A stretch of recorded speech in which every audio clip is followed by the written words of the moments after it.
Hey, this is Marco, and I'm going to show you how to fix your iPhone or iPad not showing the latest iOS update. Now, before going into this video, I would appreciate it if you subscribe to the channel. It helps me out a lot.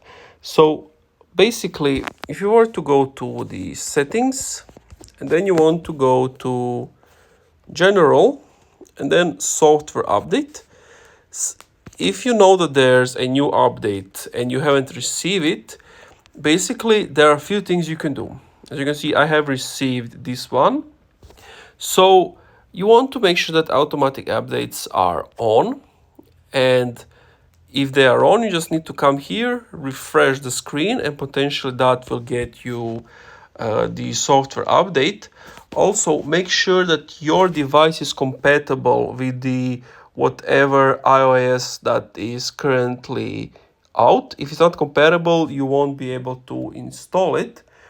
Another way is just to restart your phone. So shut down your phone and open it up again. So those are a few ways that could potentially work. And that's it. Thank you for watching this video. If you enjoyed, leave a like, comment, subscribe.